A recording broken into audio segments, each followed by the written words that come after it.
now. Okay, so welcome to another IELTS lesson. Today we're going to attempt a bit of listening as well as speaking, and if time permits, a bit of reading as well.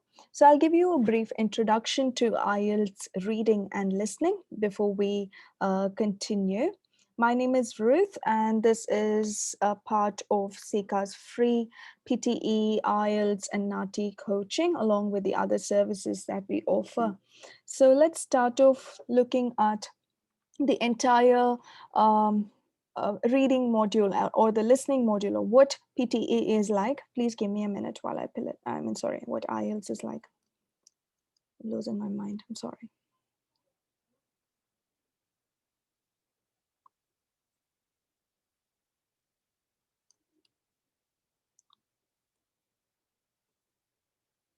Give me a minute, please. My screen is stuck.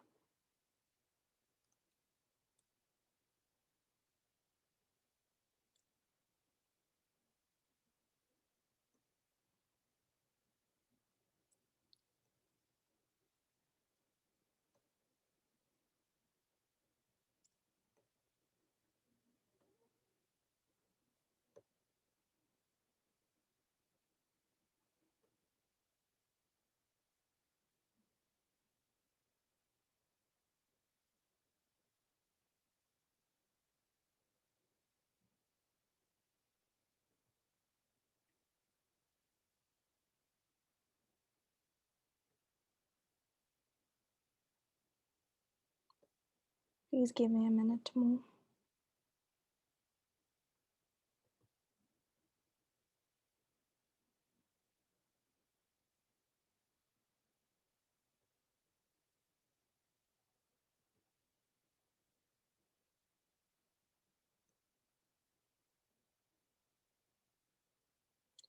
Okay.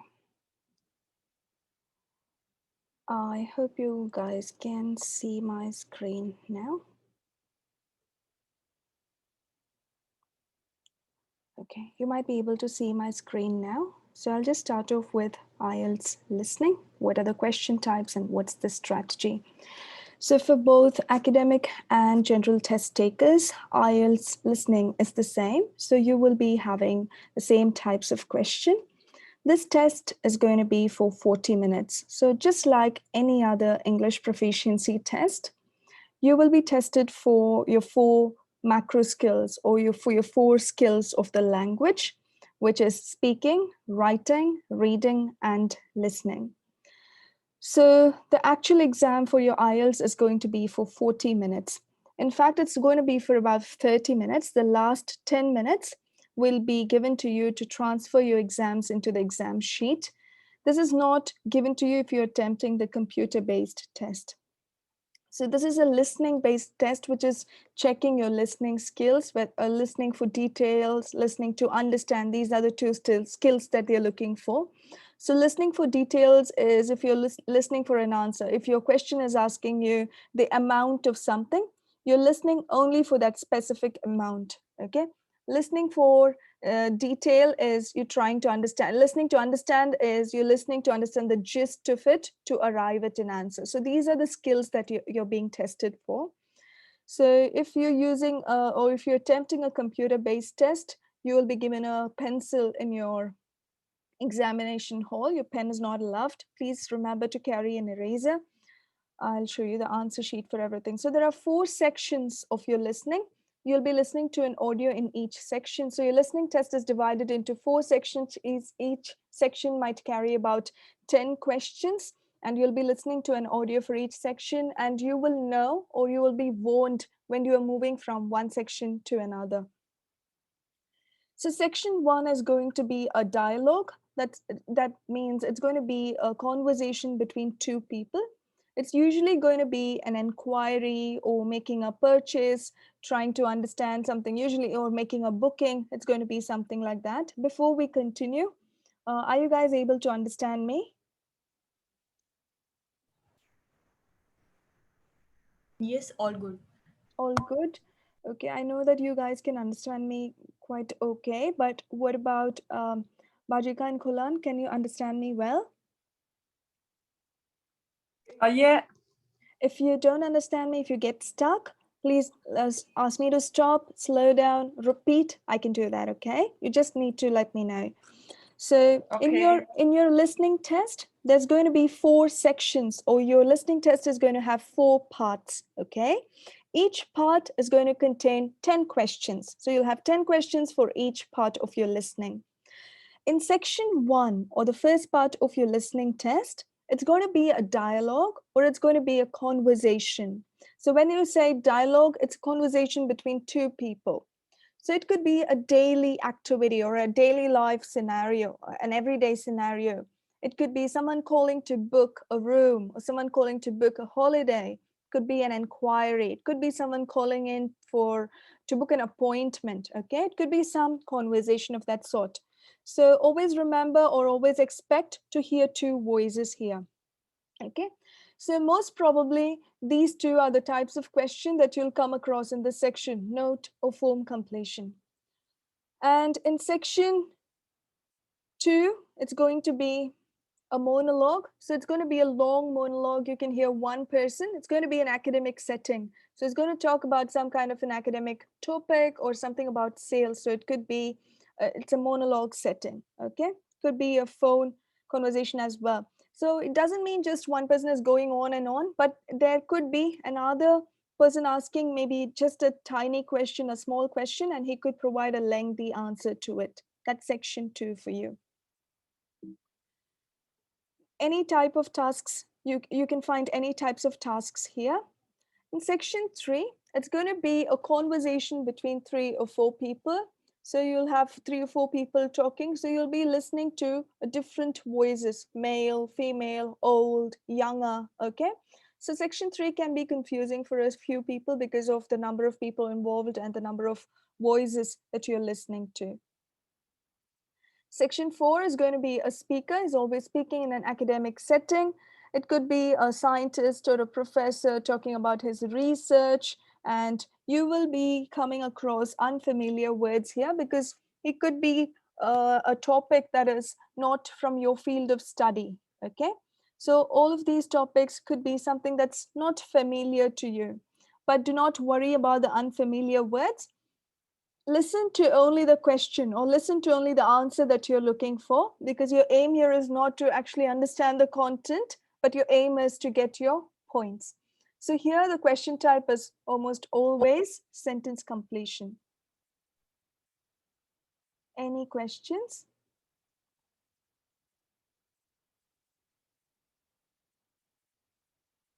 So we have 2 people who just joined us, Huka and Soyoma. Hello. Hello. And my name is Ruth, and welcome to today's lesson. And is this your first day? Yeah, it's my first day. And who is talking? Is it Huka? Or it's Soyoma, is it? Yeah, I'm Soyalma. I'm talking. All right. And have you taken IELTS before? No, I just prepared now. Okay, you're just beginning to prepare, is it? Yeah. All right. And what is your desired score? I want to get 7. 7 each band, is it? Yeah. Okay. Are you looking at general training or are you looking at academic? Academic. Academic. Okay. Okay. Is there anyone else looking for academic test today? Huka? Okay. Hi. Did we just talk? Okay, we just talked. Is it? All right. So just for you, Sayoma, we're discussing the listening module of the IELTS test. It's one of the 4 skills that they're looking for. Okay. So listening is the same for both academic as well as general test takers. And it's for a total of about 40 minutes. Okay, and it's divided into 4 sections. You'll be listening to 4 audios. Yeah. The first audio in section 1 is going to be a monologue. I'm sorry, it's going to be a dialogue between 2 people or a conversation between 2 people. It's usually going to be an inquiry, someone calling in to make a purchase or something like that. Sorry. I'm sorry. That's okay. So section 2 is going to be a monologue. You'll be listening to an audio. It's a person talking. Usually it's something about sales. He'll be putting a sales pitch, or someone welcoming someone into a tourist attraction, or it could be a phone call to a tourist. So here, even though it's a monologue, even though it's one person who's conveying all the information, you will still be hearing maybe a short question and he'll give a lengthy answer to it. Section 3 will have 3 or 4 people talking. So it's going to be a conversation between multiple people and you can hear several voices, okay? So some students find section 3 a bit confusing, but look out for the voice that you hear, male, female, distinguish between the voices. But anyway, you're looking down, you're looking at it only to answer it from that point of view where you're looking at an answer, that's all. Section 4, it's always going to be a monologue. It could be an academic, it will always be an academic topic. So you will come across unfamiliar words in this section. So don't worry about that because your job is only to answer your question and get your points. So if you're taking a paper-based test or even computerized test, you know that there could be some confusion with capitalization of proper nouns and all that. So what I suggest is please capitalize when you write. Write everything in capitals, okay?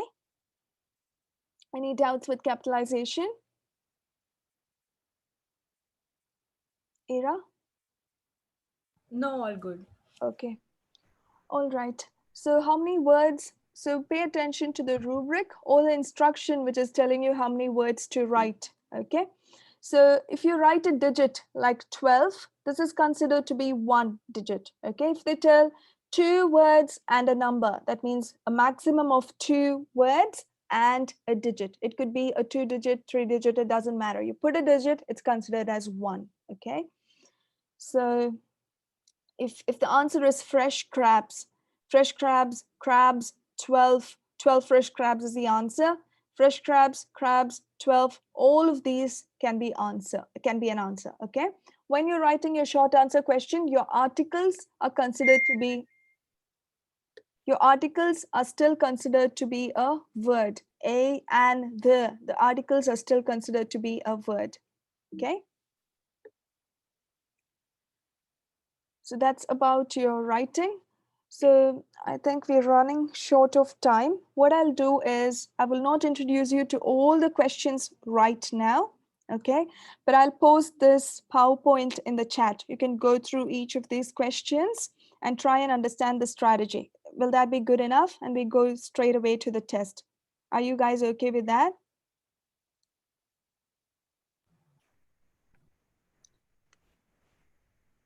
So there are different questions. There's multiple choice, multiple answer questions. Sorry.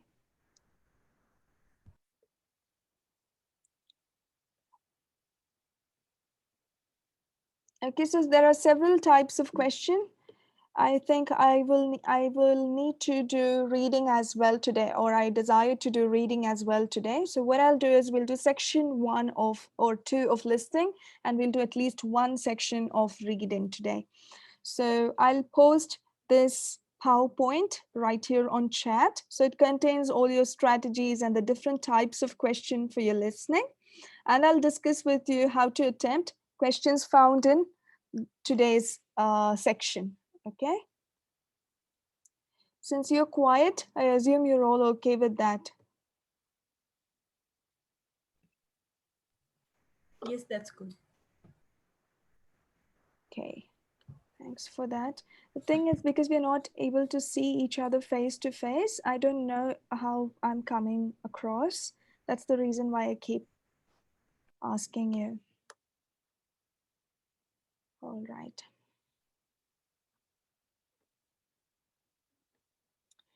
Now, can you see? No, you can't, I know.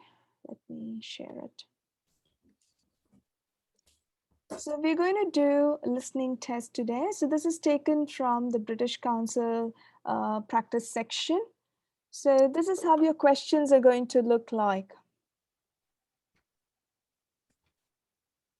Okay, pay attention to your questions. So if you look at this question type is called a note completion. You have to complete a note or a sentence, okay?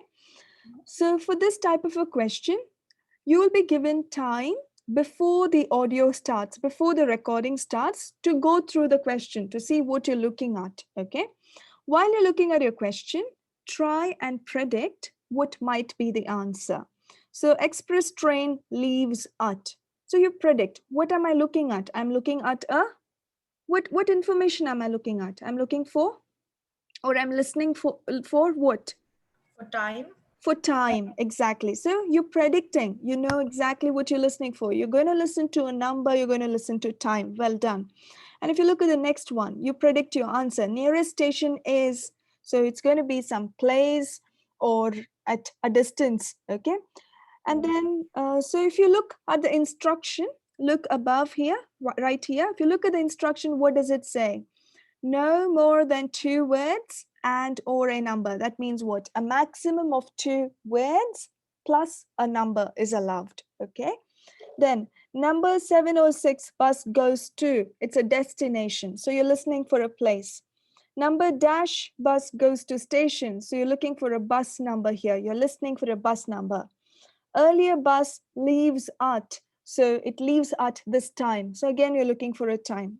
So this is one strategy for you to attempt this note completion. Okay, before you listen to the recording, while you're given time, always try and predict your answer. Okay. So this is usually found in section 1. It's going to be note completion or table completion. So this is called a table completion question. So here you will see that each column, there are 3 columns here, and each column has a heading. Okay. So if you look at it, bus, cash fare. So it's something in the dollars. Look at the entries around it. It's in $10, $10. So it's going to be some kind of a money, some kind of a currency, dollar something number. Then if you look at the next one, card fare. So this is also in dollars. The units are in currency. It's in dollars. So you are predicting, okay, this is going to be dollars too. Then if you look here, bus, this is the transport, the modes of transport. This one is bus, this one is train, this one is train before 5 p.m. or after some p.m. So you're looking at time again. Okay, so that's the first thing. So we discussed 2 questions that we will be dealing with today. First one is called sentence completion, or these are also called note completion. Second one is called table completion, where you predict your answers for both these questions. Guys, are you able to understand me? Yes. Okay, so Yoma, you're okay, you answered. Where is Lovepreet? You're very quiet today. Is it because you're outnumbered by all the ladies? Oh, that's fine. I was just waiting for you to finish those strategies. Okay. So is this okay? You're able to understand me? You're familiar with listening, I guess. Yes, I am. Yes, Yeah. So I had similar. one class already.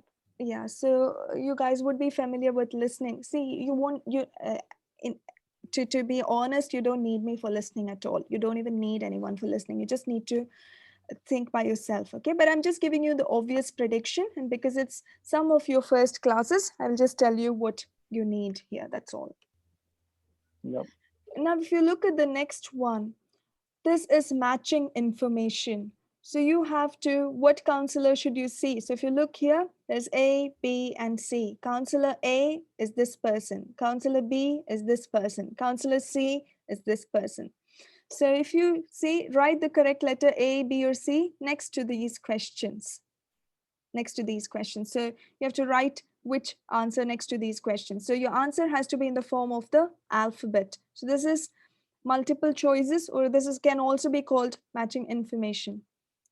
So these are your question. If it's these are your questions, and these are your professors. So if it's the first time that you're seeing a counselor, then you have to see this person. It could be A, B, or C. If you're unable to see a counselor during normal hours, then see another person. So you have to put in alphabets for questions 11 to 14. It's called matching information. So you're listening for detail, or you're listening for a specific answer. All these questions that we discussed till now, we are listening only for the detail or for a specific answer. If you look at this question, this is also table completion. So look around at the other entries, at the entries around it. So the first column is something about workshop for adjusting, getting organized, communicating, anxiety. Okay, it's dealing with all these topics. So the next column is contact, adjusting what you need to succeed academically. So use time effectively. So dash between leisure and study. So something resting or something like that. And then practicing breathing techniques or something like that. So predict your answers. Target group, whom you're targeting. So you're listening to a noun here or a group of people. So look around the table for the other entries. Try to find out what you're supposed to enter. For next question, question 21 to 30 is also note completion. So we saw note completion, table completion, matching information type of questions. Okay. If you look at the next one, this is also note completion. So here, look at the rubric always. You have to answer at least 3 words for each answer. So be careful. So that's why I tell you write everything in capital so that you don't have to worry about not capitalizing proper nouns and things. Next answer is also table completion where you predict your answers. So let's do one section after the other. Okay. And I'll be playing an audio. I'll just copy this. I'll post it on the chat and I'll also play it on my end. If it's unclear, then you might need to play it at your end, okay? So give me a minute while I start playing the audio and then display my screen. Meanwhile, if you're not ready with your pen and paper, please bring it and get ready. We don't have enough time. I wanted to squeeze in reading and speaking, but not possible, I think.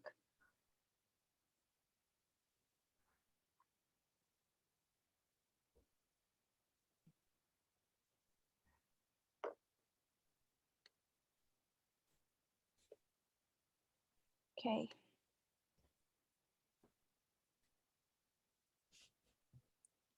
Listening test, part 1. Okay. At the count of 3, the audio is going to begin. 1, 2, 3, and okay, before that, you should know that the example question is already done for you. So you don't worry about the first question. That's an example. Test 1. You will hear a number of different recordings, and you will have to answer questions on what you hear. There will be time for you to read the instructions and questions, and you will have a chance to check your work. All the recordings will be played once only. The test is in 4 sections. At the end of the test, you will be given 10 minutes to transfer your answers to an answer sheet. Now turn to Section 1. Section 1. You will hear a conversation between a clerk at the inquiries desk of a transport company and a man who is asking for travel information. First, you have some time to look at questions 1 to 5.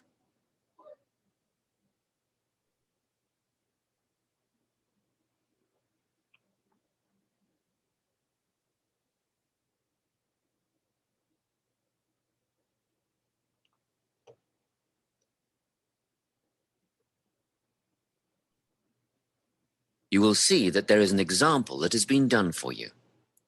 On this occasion only, the conversation relating to this will be played first. Good morning, Travel Link. How can I help you? Good morning. I live in Bayswater and I'd like to get to Harbour City tomorrow before 11 a.m. Well, to get to Bayswater... No, I live in Bayswater. My destination is Harbour City. Oh, sorry, right. So that's Bayswater to Harbour City. Are you planning to travel by bus or train? The man wants to go to Harbour City, so Harbour City has been written in the space. Now we shall begin. You should answer the questions as you listen, because you will not hear the recording a second time. Listen carefully and answer questions 1 to 5. Good morning, Travel Link. How can I help you? Good morning. I live in Bayswater and I'd like to get to Harbour City tomorrow before 11 a.m. Well, to get to Bayswater... No, I live in Bayswater. My destination is Harbour City. Oh, sorry. Right, so that's Bayswater to Harbour City. Are you planning to travel by bus or train? I don't mind, really. Whichever option is faster, I suppose. Well, if you catch a railway express, that'll get you there in under an hour. Let's see. Yes, if you can make the 9:30 a.m. express, I'd recommend you do that. Great. Which station does that leave from? Helendale is the nearest train station to you. Did you say Helensvale? No, Helendale. That's Helendale. What's the best way to get to the Helendale station then? Well, hang on a minute while I look into that. Now, it seems to me that you have two options. Option 1 would be to take the 7:06 bus from the Bayswater Shopping Centre to Central Street. When you get there, you transfer to another bus which will take you to the station. Or the second option, if you don't mind walking a couple of kilometres, is to go directly to Central Street and get straight on the bus going to the train station. OK. Which bus is that? The 792 will take you to the station. I guess the walk will be good for me, so that might be the better option. What time do I catch the 792? There are two buses that should get you to the station on time, one just before 9 o'clock and one just after. But look, at that time of the morning, it might be better to take the earlier one, just in case there's a traffic jam or something. The 8:55 is probably safer than the 9:05. Yeah, I don't want to miss the train, so I'll be sure to get on the 5 to 9 bus. Before you hear the rest of the conversation, Are you guys okay so far? Anybody struggling? Yeah. All of you good? Yes, all good. Okay. you have some time to look at questions 6 to 10.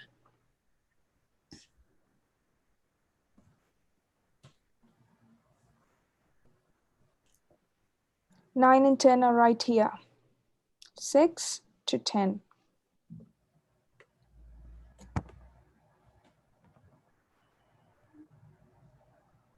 Now listen and answer questions 6 to 10. By the way, how much will I have to pay in fares? Well, you can get a ticket on the bus for $1.80 cash, and you'll need $10 each way for the train. Wait, do you have a travel link card? No, but I can get one before tomorrow. Okay, well, that'll make it considerably cheaper then. The bus will cost $1.50 each way, and the train to Harbour City will still cost $10 because you'll be travelling during peak hours in the morning. So no savings there, I'm afraid. However, if you could come back at an off-peak time... What does that mean? Well, if you could start your return journey before 5 p.m. or later than 7:30 in the evening... Actually, I wasn't planning on coming back till at least 8 o'clock anyway. Oh, in that case, you can make quite a saving if you use your travel link card. You did say you were planning to purchase one, didn't you? Yes, I'll pick one up later today. Good. That would mean your return train journey would only cost you $7.15 with your card. Thank you. Is there anything else I can help you with? Actually, there is. Do you know if I can use the travel link card on ferries? If you're thinking of the Harbour City ferries that go back and forth between the North and South Bank, those are the commuter ferries, then yes. A one-way trip costs $4.50, but with your card, you'd make a 20% saving and only pay $3.55. So $3.55 for the commuter ferry. What about the tour boats? You mean the tourist ferries that go upriver on sightseeing tours? No, they only take cash or credit card. They're not part of the Travel Link company. Oh, I see. I don't suppose you know the cost of a tour? In actual fact, I do, because I took a friend on the trip upriver just last week. We decided on the afternoon tour, and that was $35 each. But I understand that you could do the whole day for $65. Thank you. You've been a great help. My pleasure. Enjoy your day out. That is the end of section 1. You now have half a minute to check your answers.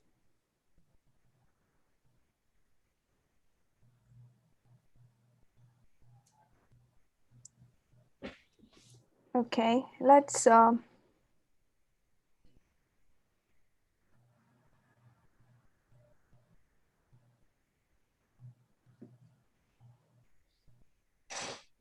Okay, let's discuss the answer. The answer for the first one, for question number 1, the express train leaves at 9:30. 9:30. so 9:30 a.m. So you can write it like this. Now, let me pull out my Word document.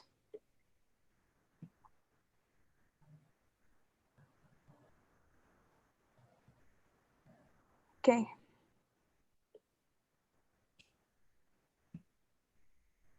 You share and Word. So the first answer is 9:30 a.m. Okay, like this.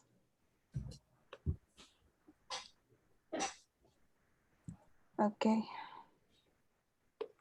What about the second one? Second answer? Hellendale.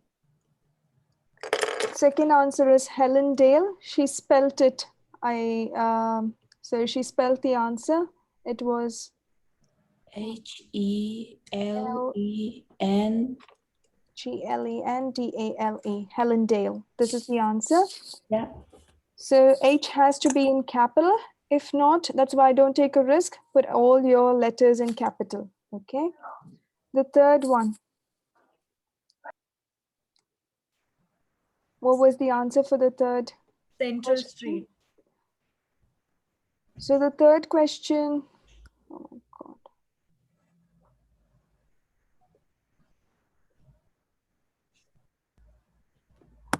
Please give me a minute. My computer is acting up. Stop share. Okay.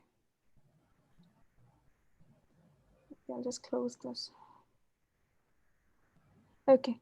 The next station is, the bus goes by. For the third one, the bus goes to, what was the answer? Central Street? Yes. Okay. Number 4, the answer was 792. C for the central should be capital. Yes, it should be capital because it's the name of a street. Okay. So this was a number, so it was 792. Yes. Then for 5, the answer was 8:55 a.m. Okay. Then for the table completion, question number 6, what do you think is the answer? What was the fare? $1.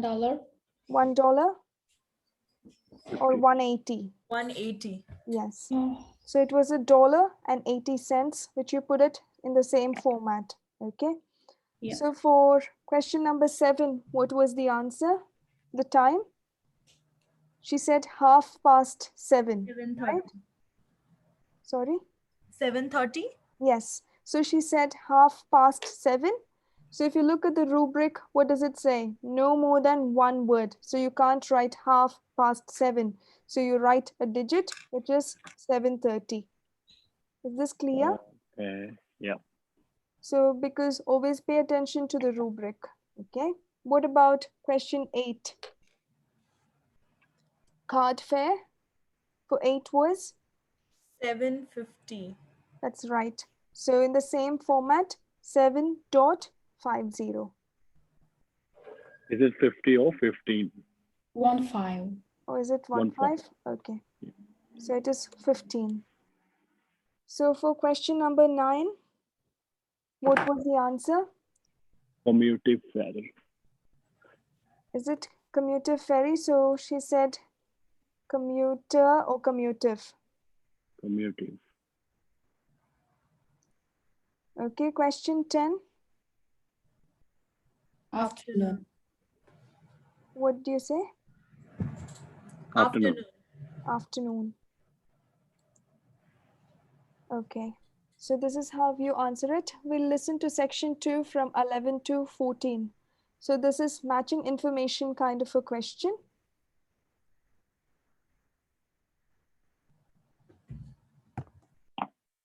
I'll play the audio and I'll come back to you. All over the place today.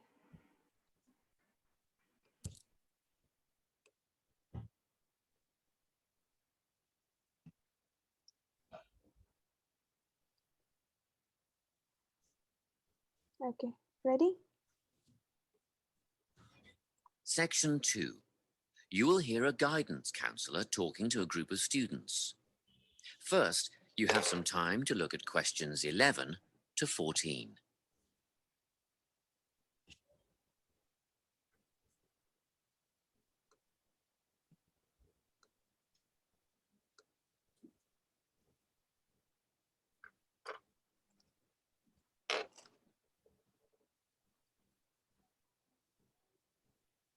Listen carefully and answer questions 11 to 14.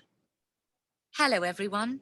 I'm the Counselling Administrator here at St Ives College, and I've been asked to come and talk to you about our counselling team and the services that we offer.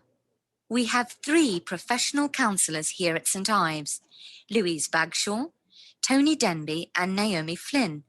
They each hold daily one-on-one sessions with students, but which counsellor you see will depend on a number of factors. If you've never used a counsellor before, then you should make an appointment with Naomi Flynn. Naomi specialises in seeing new students and offers a preliminary session where she will talk to you about what you can expect from counselling, followed by some simple questions about what you would like to discuss. This can be really helpful for students who are feeling a bit worried about the counselling process. Naomi is also the best option for students who can only see a counsellor outside office hours. She is not in on Mondays, but starts early on Wednesday mornings and works late on Thursday evenings, so you can see her before your first class or after your last class on those days. Louise staffs our drop-in centre throughout the day. If you need to see someone without a prior appointment, then she is the one to visit. Please note that if you use this service, then Louise will either see you herself or place you with the next available counsellor. If you want to be sure to see the same counsellor on each visit, then we strongly recommend you make an appointment ahead of time. You can do this at reception during office hours or by using our online booking form. Tony is our newest addition to the counselling team. He is our only male counsellor, and he has an extensive background in stress management and relaxation techniques. We encourage anyone who is trying to deal with anxiety to see him. Tony will introduce you to a full range of techniques to help you cope with this problem, such as body awareness, time management, and positive reinforcement. Before you hear the rest of the talk, you have some time to look at questions 15 to 20.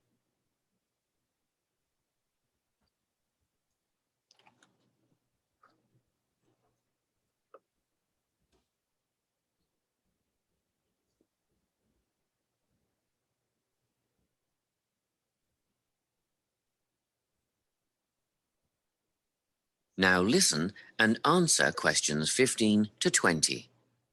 Each semester, the counselling team runs a number of small group workshops. These last for 2 hours and are free to all enrolled students. Our first workshop is called Adjusting. We've found that tertiary education can come as a big shock for some people. After the structured learning environment of school, it is easy to feel lost. In this workshop, we will introduce you to what is necessary for academic success. As you might expect, we're targeting first-year students with this offering. Getting organised follows on from the first workshop.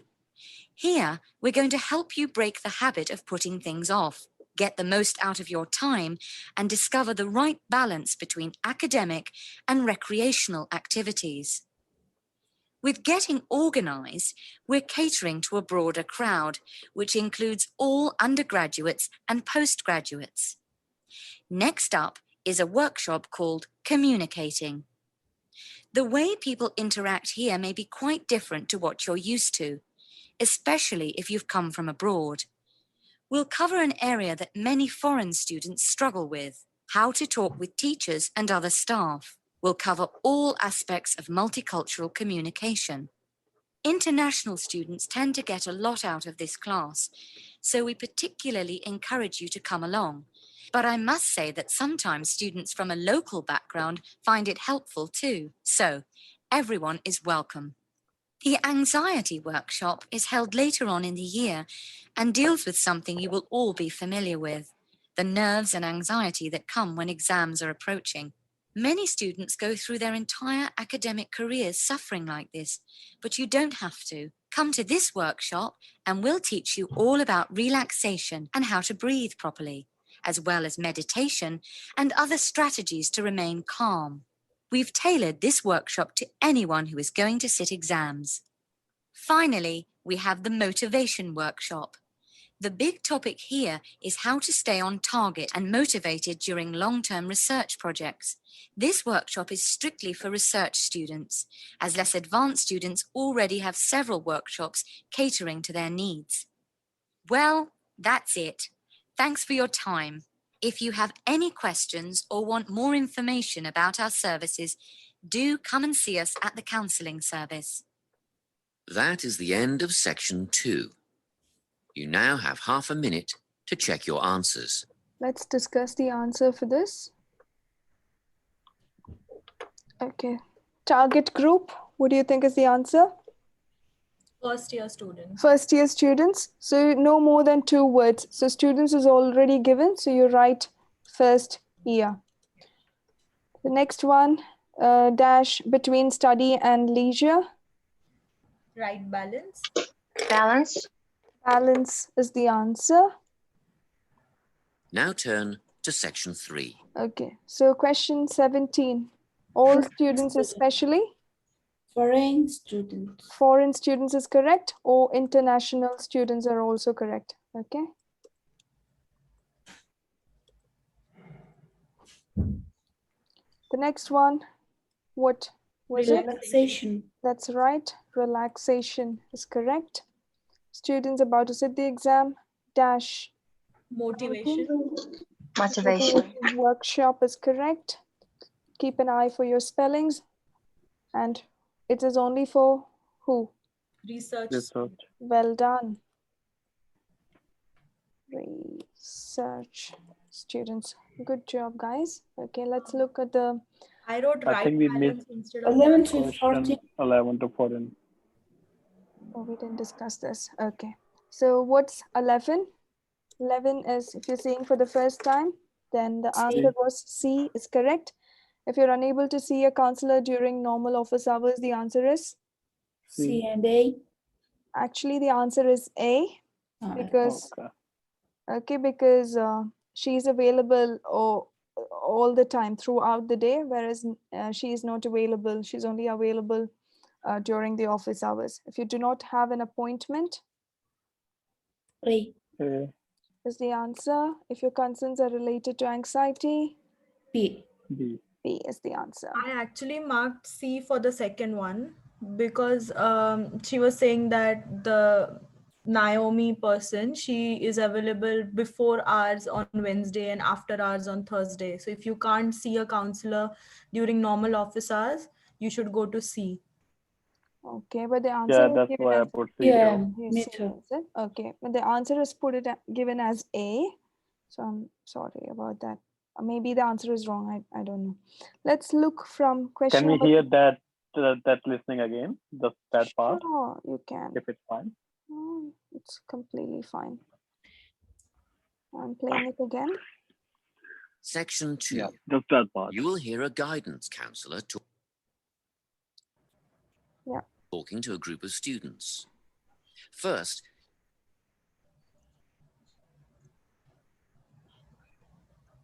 Okay. listen carefully and answer questions 11 to 14. Hello, everyone. I'm the counselling administrator here at St Ives College, and I've been asked to come and talk to you about our counselling team and the services that we offer. We have 3 professional counsellors here at St Ives, Louise Bagshaw, Tony Denby and Naomi Flynn. They each hold daily one-on-one sessions with students, but which counsellor you see will depend on a number of factors.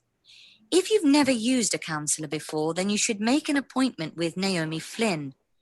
Naomi specialises in seeing new students and offers a preliminary session where she will talk to you about what you can expect from counselling, followed by some simple questions about what you would like to discuss. This can be really helpful for students who are feeling a bit worried about the counselling process. Naomi is also the best option for students who can only see a counsellor outside office hours. She is not in on Mondays, but starts early on Wednesday mornings and works late on Thursday evenings, so you can see her before your first class or after your last. The answer was very clearly C, right? Yeah. But yeah, could be wrong because I had copied down. I couldn't find it to take a screenshot. So I'd copied the answer. It could be that I've copied it wrong as well. I'm sorry about it. Let's do another section, section 21 to 30. Are you Yep. ready? Or do you want it as homework and we start off with reading? I think we still have time. We can do it. Okay, so let's do the next section. Sorry about the last part. That's Okay, fine. I got it. are you guys ready? Yeah. Ready? Okay, give me a minute.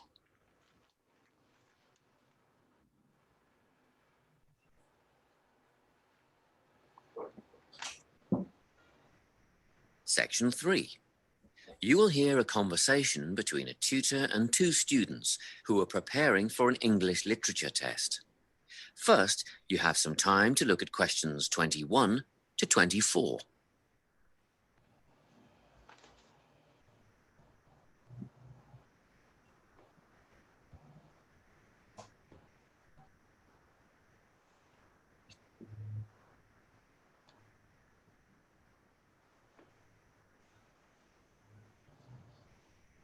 Listen carefully and answer questions 21 to 24. Hello, Lorna, Ian. Glad you could make it. You're the only two who put your names down for this literature tutorial, so let's get started, shall we? I want to run over some aspects of the novel The Secret Garden with you before the test next week. Be sure to take some notes and ask questions if you need to. Hey, Lorna, have you got a spare pen? Sure, here you are. Okay, so the story follows two key characters. You should refer to them as protagonists, who go by the names of Mary Lennox and Colin Craven. The story is set shortly after the turn of the 20th century, and the narrative tracks the development of the protagonists as they learn to overcome their own personal troubles together. That's quite a common storyline, isn't it? Yes, you're right, Lorna. So what can you tell me about the character of Mary? Well, in the beginning, she is an angry, rude child who was orphaned after a cholera outbreak and forced to leave India and move to the United Kingdom to her uncle's house in Yorkshire. That's right.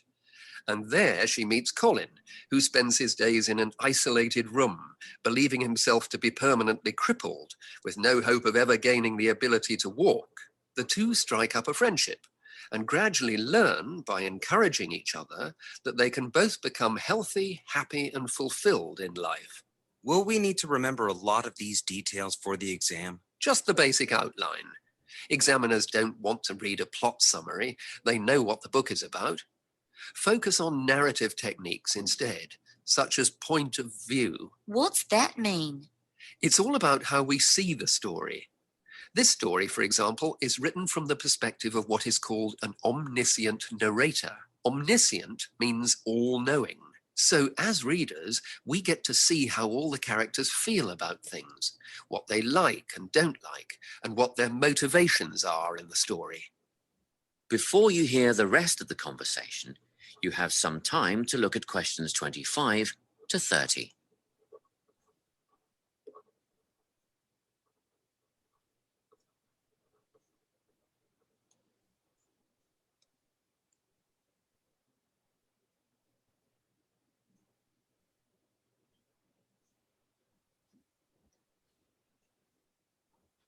Now listen and answer questions 25 to 30.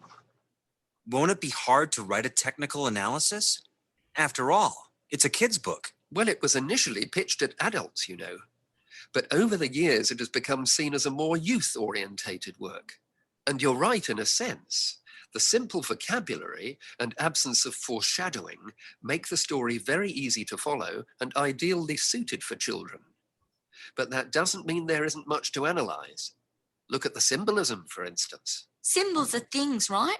Material things like objects that stand for abstract ideas. Absolutely, yes.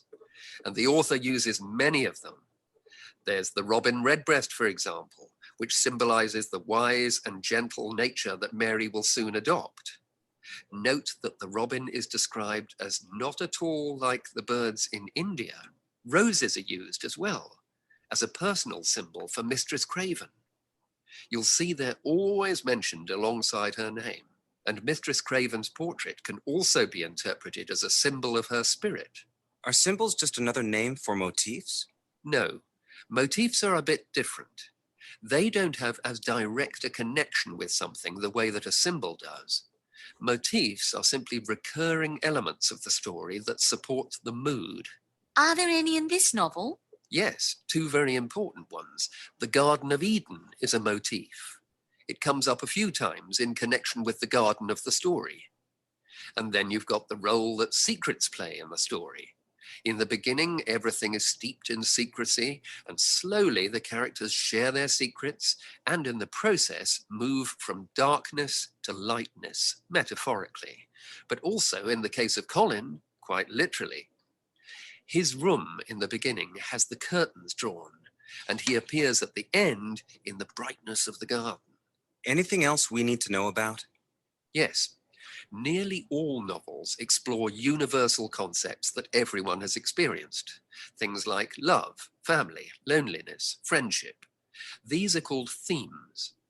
The Secret Garden has a few themes that all center on the idea of connections.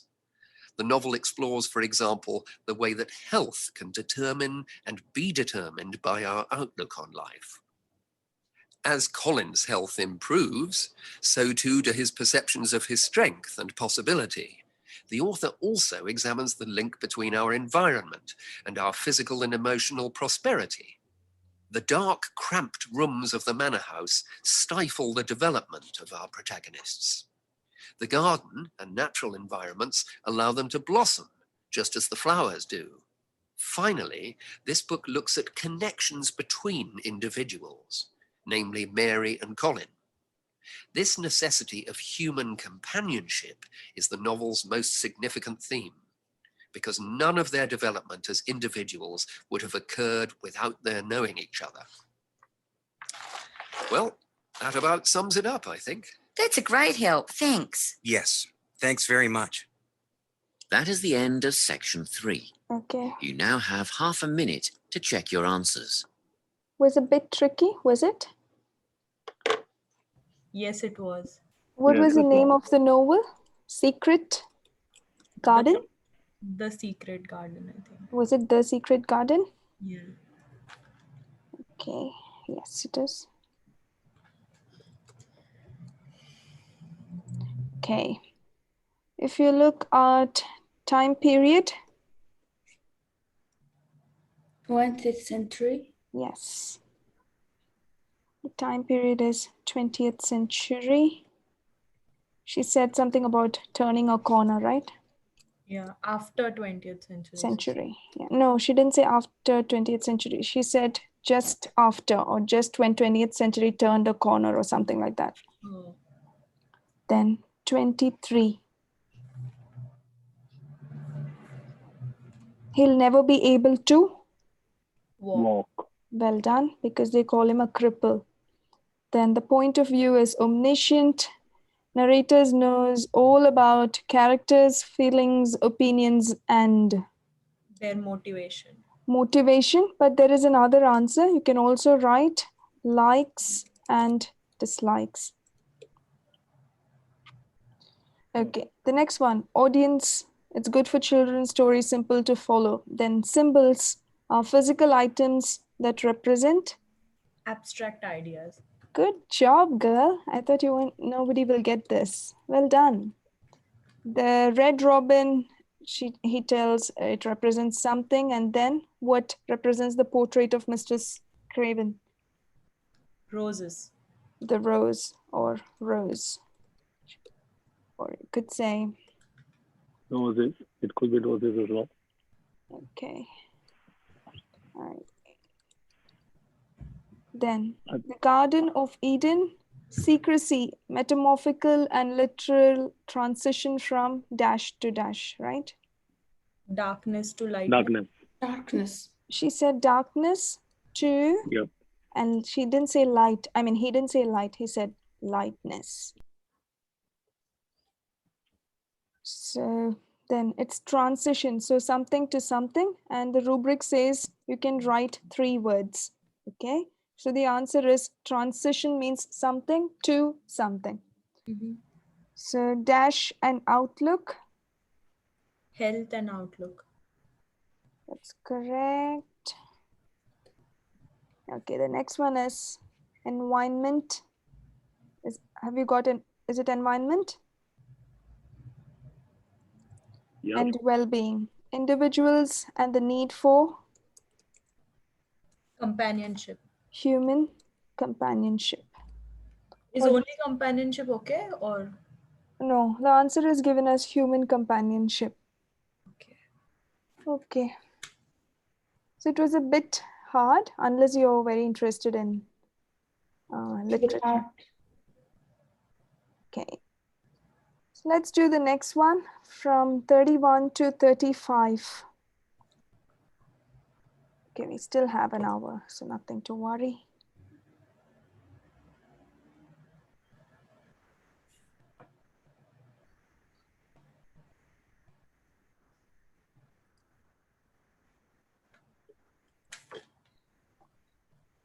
Section 4. You will hear a talk on the topic of time perspectives. First, you have some time to look at questions 31 to 40.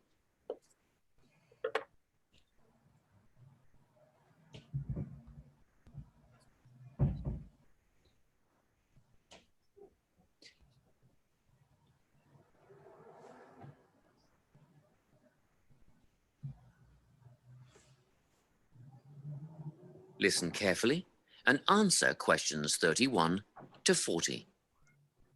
Today, I'm going to be talking about time.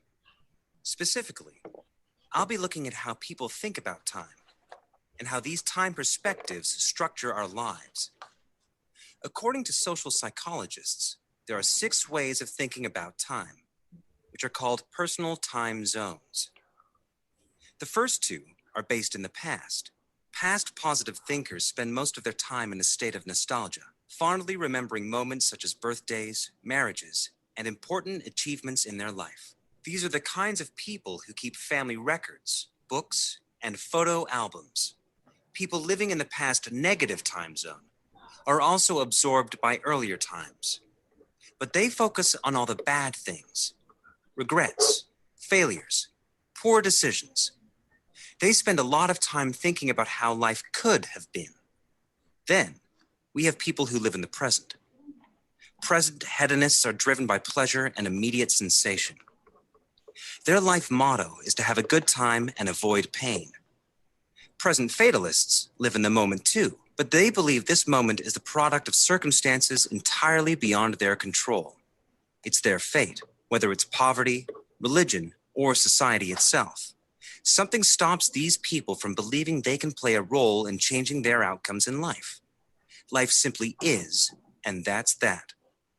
Looking at the future time zone, we can see that people classified as future active are the planners and go-getters. They work rather than play and resist temptation. Decisions are made based on potential consequences, not on the experience itself. A second future-orientated perspective, future fatalistic, is driven by the certainty of life after death and some kind of a judgment day when they will be assessed on how virtuously they have lived and what success they have had in their lives. Okay, let's move on. You might ask, how do these time zones affect our lives? Well, let's start at the beginning. Everyone is brought into this world as a present hedonist. No exceptions. Our initial needs and demands to be warm, secure, fed, and watered all stem from the present moment. But things change when we enter formal education. We're taught to stop existing in the moment and to begin thinking about future outcomes. But did you know that every 9 seconds, a child in the USA drops out of school? For boys, the rate is much higher than for girls. We could easily say, well, boys just aren't as bright as girls. But the evidence doesn't support this. A recent study states that boys in America, by the age of 21, have spent 10,000 hours playing video games. The research suggests that they'll never fit in the traditional classroom because these boys require a situation where they have the ability to manage their own learning environment. Now, let's look at the way we do prevention education. All prevention education is aimed at a future time zone. We say, don't smoke or you'll get cancer. Get good grades or you won't get a good job. But with present-orientated kids, that just doesn't work. Although they understand the potentially negative consequences of their actions, they persist with the behavior because they're not living for the future. They're in the moment right now. We can't use logic, and it's no use reminding them of potential fallout from their decisions or previous errors of judgment. We've got to get in their minds just as they're about to make a choice. Time perspectives make a big difference in how we value and use our time. When Americans are asked how busy they are, the vast majority report being busier than ever before. They admit to sacrificing their relationships, personal time, and a good night's sleep for their success. 20 years ago, 60% of Americans had sit-down dinners with their families, and now only 20% do. But when they're asked what they would do with an 8-day week, they say, oh, that'd be great. They would spend that time laboring away to achieve more. They're constantly trying to get ahead, to get toward a future point of happiness. So it's really important to be aware of how other people think about time. We tend to think, oh, that person's really irresponsible, or that guy's power hungry. But often, what we're looking at is not fundamental differences of personality, but really just different ways of thinking about time. Seeing these conflicts as differences in time perspective, rather than distinctions of character, can facilitate more effective cooperation between people and get the most out of each person's individual strengths. That is the end of section 4. Okay. You now have half a minute to check your answers. Okay. What is 31? Negative. That is the right answer. And 32? Live for pleasure. Pleasure. Life is governed by circumstances. Yes, circumstances. That is the end of the listening test. You now have 10 minutes to transfer your answers to the listening answer sheet. 34, future. Yeah. Acti. Active. Actives. Actives. Okay. Have a strong belief in life after death and importance of dash in life. Virtues. Success. Both are the answer. Ira, you're quiet. I didn't get that one, actually. I was distracted. Okay. So did you focus for multiple choices? Yes, I did. Okay. We are all present hedonists at B, by birth. at Birth is the answer. Then for 37, American boys drop out of school at a higher rate than girls because video games. B. B. they play video games instead of doing schoolwork, so they're hedonists. Present-oriented children B as well are unable to learn lessons. from past mistakes. If Americans had an extra day per week, they would spend it A. Working harder. Would you do that if you had an extra day? No. No. Never know, right? Understanding how people think about time can help us Work together better. B. work together better. B. What do you think you are? Are you a past positive, a past negative, or a present hedonistic, present fatalistic? Or are you future active, future fatalistic? Don't know. Maybe present. Present hedonistic? Hedonistic, yeah. Okay. Now, you know, nowadays hedonism is a very positive term. But earlier, in olden days, hedonists were considered to be really bad people. So they would consider people who chase after pleasure to be bad. But now I think hedonism is not frowned upon. Okay, so let's start off with reading. So even though both of you have are taking up general training, where is Raman? She's gone. I have prepared for academic reading. Will you please give it a go? Try and see. It's the same strategy and everything. It's just that the questions are a bit harder. No problem. So, reading questions, reading for 9th April. And that was listening for 9th April. Reading, academic for 9th April.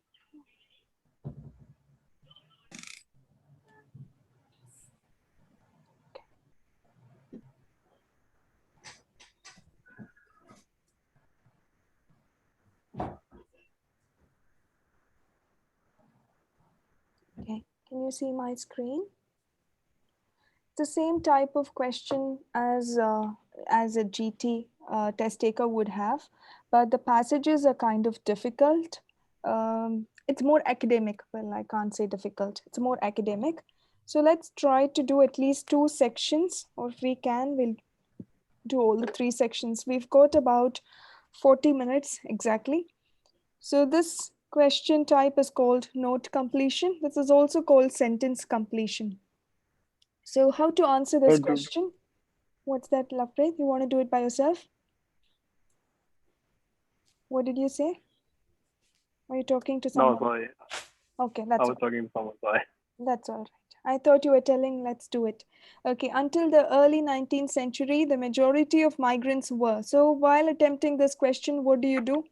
You read through the sentence, underline your keywords. So if you're using the paper-based test, underline it in your paper. If you're using the computer-based test, then highlight your keywords. On your right side, you will have the highlighting option, so you can highlight the keywords. So these words are called qualifiers. Until, that means till. These are qualifiers. The early 19th century. So if you look at this word 19th century, this can be represented as, how can it be represented? Can be represented in as the years as well. It won't be just like 19th century, but it would be as years. So if you look at this around 1800, what century is this?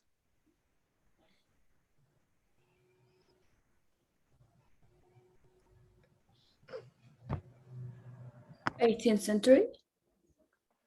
What century are we in now? 20, 21? 20. 20 or 21? 21. So whatever is the number plus 1, that's the century. Yep. Oh, okay. So we are in 2013. I'm sorry, no, we are in 2021. So 2013, I got married. 2031. So that's the 21st century. So this is 1800. So this is the 19th century. So if they say early 19th century, it could be years as well. So look at qualifiers like until, then early 19th century. Majority. This is also a qualifying word. Majority means what? It doesn't include everyone. It means more than half of migrants, immigrants, people moving to North America were dash. So you underline your keywords and try and look through the qualifiers. Okay, try and think of synonyms for majority. Most of the immigrants, it could be something like that. More than half of the people, it could be like that. So were someone. So this answer is choose 1 or 2 words from the passage. So this rubric says from the passage. That means the word here would be just the word in the passage. It won't be synonymous, okay, but it would be the exact word. That means no need to paraphrase it. You'll be writing the exact word. So Yoma, are you able to understand me? Yeah, yeah. Okay. So the next sentence, if you read, however, in the second half of the 19th century, so you know that this years would be more than 50, so it would be something like that. And cheaper travel, that means less expensive travel, could be traveling or something similar to travel, meant that more people could afford to emigrate voluntarily. So here is your dash, and dash cheaper travel. Then, at the beginning of the 20th century, immigrants to receiving countries found jobs as dash. So you underline your keywords, think of your synonyms, okay? And then go look for the option. So either if you're a quick reader, I suggest you skim through once. But if you're a very slow reader, don't worry about skimming. Underline your keywords, look at your keyword, look at it. Okay, 19th century, migrants. Okay, so I should go looking for this detail. So you scan for this detail. Early 19th century. Where is early 19th century? Since 1945, no, that's 20th century. So if you go look at it, in 1650s, a migrant passed to North America, nearly cost half a year's wages.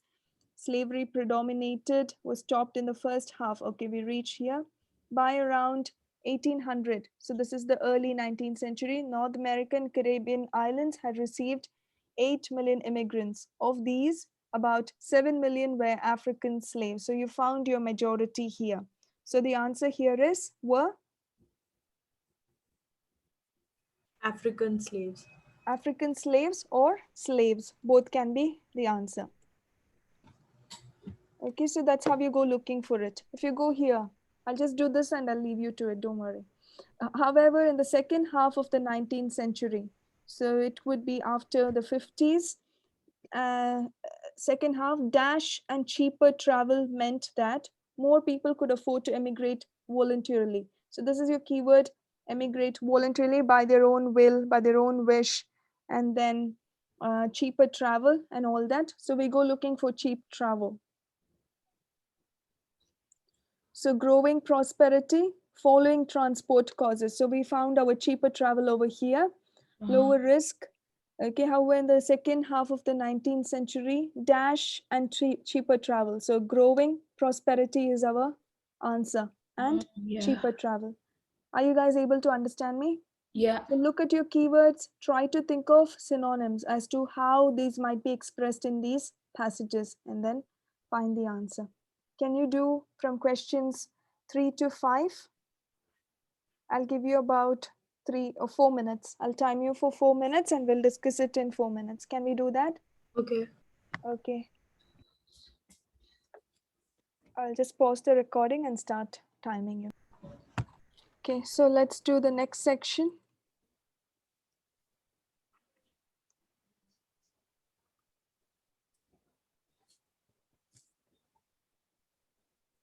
Do you find these passages much harder than the GT passages? What do you think?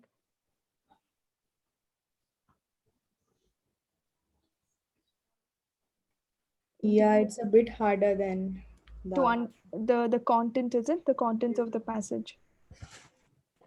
It gets harder from here. I mean, the next passage is even harder, but it'll help you. You know, once you try and do all these academic passages, your GT passages in exams would be like a walk in the park. So let's do this one. So this is your completing or your matching information. So there are paragraphs from A to I over here.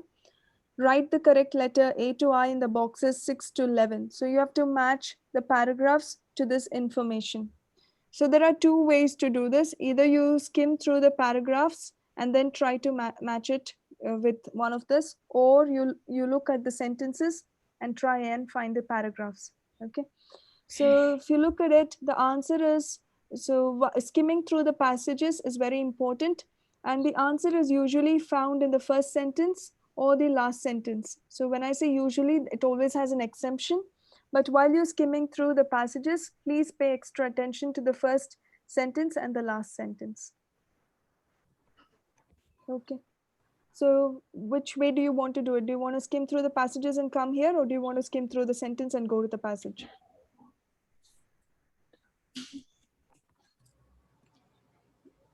Let's skim through the paragraph and then come here.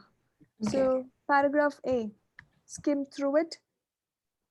So while you're skimming, you're only running your eyes through it, trying to get the gist of it. Okay, skim through the passages and then come back here, underline your keyword and try to find where. Always understand where you found the previous one, because this goes in the order. I'm sorry, this doesn't go in the order, but always remember where you found the answer while skimming. So changing departure points and destinations for migrants. So skim through the passage all the while.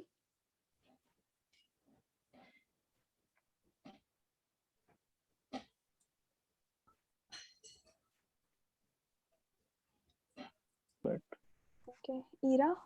Same, I did it, but I'm not sure if it's correct. Okay, let's discuss the answer. What have you got for the sixth one? Changing departure points and destinations for migrants. I got C. I got C too. C is the right answer. 7. Disadvantages of present immigration policies.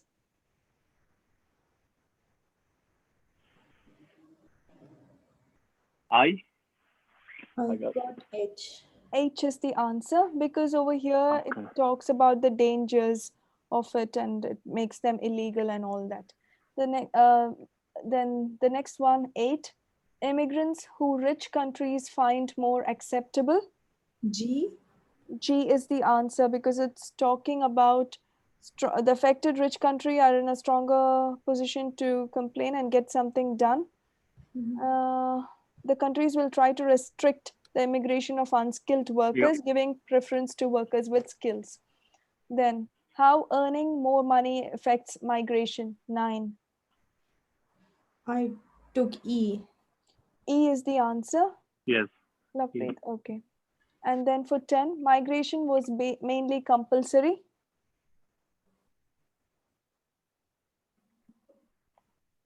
For 10, migration was mainly compulsory. I couldn't mark it.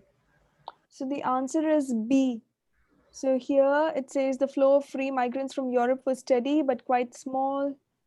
So slavery predominated until the slave trade was stopped. Harsh dangers of migration were great. A migrant's passage costed so much. The flow of free migrants were steady but quite small. So migration was mainly compulsory. So that's a qualifier, mainly. That means there was others as well. So it says that it was costly and a lot of people were slaves. So migration was mainly compulsory because there were slaves. Of course, it was compulsory. Then changing the law on immigration for 11. 11 is I, maybe. I is the right answer. Good job. So how do you find this reading for academic? This passage is a little tough, honestly. It's very... Yeah, academic key. Because it's history, that's why, but... It is. Okay. So this is multiple choice answers. So you will have to choose the right answer, B, C, or D. So there's more than one correct answer over here. So they're asking which 3 are mentioned in the passage. Oh, no, that's for 12 to 13. Okay, 12 to 13, you have to choose the right letter, A, B, C, or D. This is to choose from these multiple choices. You'll have to choose the right answer. So pressure to migrate is increasing now because. So for this, you have to read the question statement. Pressure to migrate is increasing now. Then underline your keywords. Pressure to migrate is your keyword. Increasing is your qualifier. Then we go skim through this passage or scan for this wherever this is located. And then we read the options and try to find the answer. So first we read the question statement, scan to find where this is located, then read our options and try to find the answer.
Could you move the page a little bit up so that I can see H? Yeah, thank you.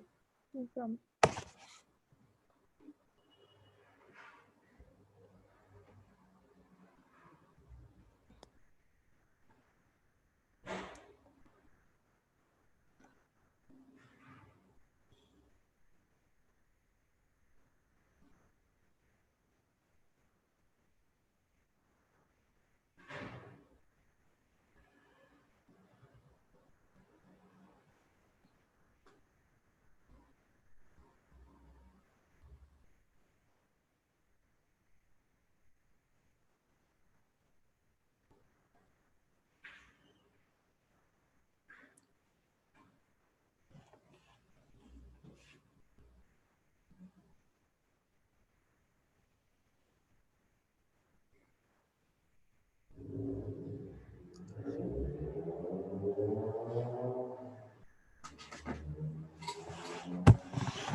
Finished?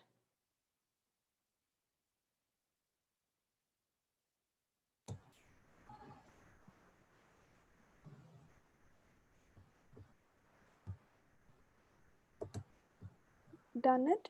The first one at least? Yeah, Okay. Pressure to migrate is increasing now because I don't know if it's right. I think it's people generally earn more. that is the right answer. So C is the right answer. Where did you find it? So I found it in F, I think. In paragraph F. Yeah, it did not deter new immigrants. The fall was short enough to warn. So pressure to migrate now is increasing because the people generally earn more, receive lot of follows enough to Not hurt. that one, that's for 13, sorry. Yeah. So where is 12? So economic condition now seems propitious. That means it's more of a pressure for further expansion of migration. Yes, that's the one, yes. So they earn more. And then in 13, lower incomes for unskilled workers in receiving countries have Encouraged countries to import skilled. actually, what did you get, Lovepreet? I think it's B. So the answer is C because over here in H, it is talking about here some of the world's poor. So it's telling about how the wages have been lowered for unskilled workers. And then it says that it offsets money immigrants send home, offsets some of that, but not all the losses. Right. So I think we are So what's almost. the answer? C? Yeah, the answer is C. So can you guys take a picture of 14 to 16? This is a multiple choice answer. So because you've skimmed through the passage, I think at least twice throughout till now, you might be able to find these a little more easily. So they are asking which three effects are mentioned in the passage. Of these, which are the three effects mentioned in the passage? Can you take a picture of these two and then we'll go back to the reading passage? Yeah. Have you taken, both of you? Yes, I have. Okay. Can you guys try and solve it while I come back in a minute? Okay.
Can I see paragraph G?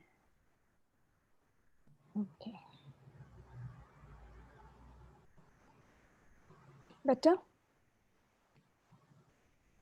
Yes, thank you.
Are you guys outdoors or what?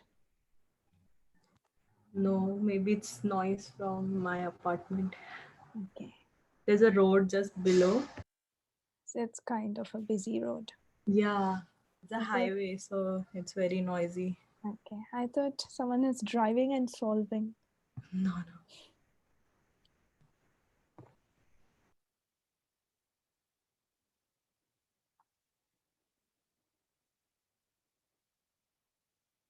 So these are phrases that are mentioned in the passage. Okay, so they have not paraphrased it.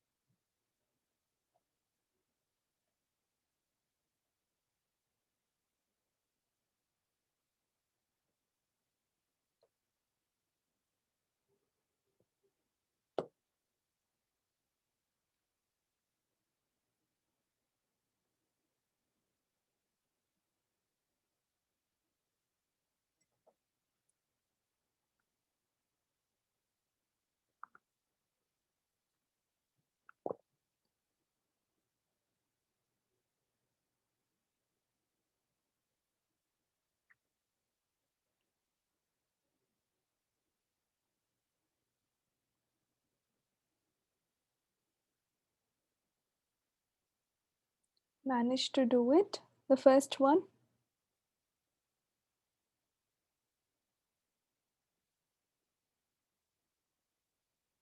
Doesn't have any negative marking, so you don't have to actually worry much. Oh. I think it's A, C, and D. The answer is A, C, and D, of course. And then 13, C and E. B and C. Oh. So they give you 0.5, 0.5 for this. That's how the points are divided for this.